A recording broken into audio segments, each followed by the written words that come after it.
Hey everyone, thanks for tuning into today's Amazon Live. I'm Coach Sean. I'm joined by one of our product designers, George. We're going to be going over our brand new 7x7 no-mouth net. Now, if you haven't already, go and hit that follow button. That way you get all of the alerts for all of our new Amazon Lives and all of our new products. George, let's go over some of the new features that we have here. Yeah, so in our no-mouth net, what we wanted to do was kind of get rid of the sock design that you see on typical 7x7s. And the reason for it is this gives you a lot more area to hit different types of shots. So like if you're hitting fly balls, you're hitting grounders, this net allows for that. Whereas on a typical sock net, if you're not hitting it in the sock, it's just going to bounce back at you. Right. And as a coach, especially when I'm working with a beginning player, it's a little bit harder for him or her to really focus on that little sock, right? So this whole no-mouth net, if they happen to hit the ball to the right a little bit or to the left, it gives you a lot more surface area like you were talking about. Now let's go over this bottom part right here.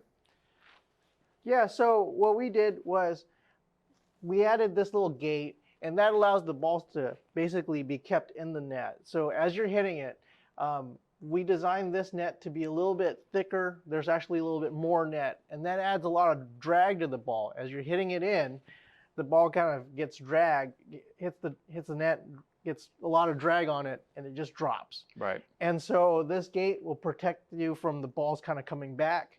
And that's also why, if you look at the sides, we have a little bit of the elastic bands, and that also keeps it tight so that this gate doesn't fall down. Right.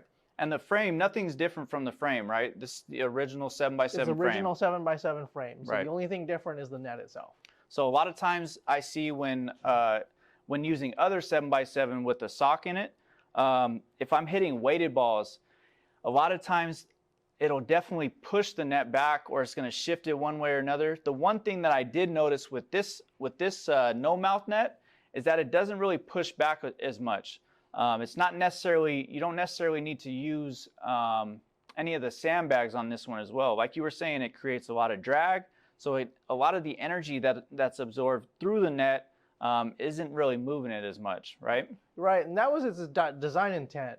And part of that is, since most of the force is being taken by the actual net itself, you're not putting that much force on the frame. So you're actually saving all your fiberglass poles, all the metal legs. Right. They don't have to take as much brunt of the force. Right. And now with the frame being the same, you can also add all of our attachments. So if you have the Herman Marquez, the 4-quadrant pad, if you have the numbered pitching pad, if you have the pitch perfect targets, the strike zone, you can add those. So not only is it still a hitting net, it's also used for pitching practice as well, or throwing practice, right? Yes.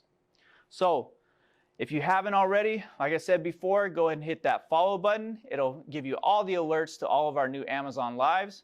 George, thank you for coming in and showing all the new features to our new 7x7 no-mouth net. Right. Thank you. Really appreciate it.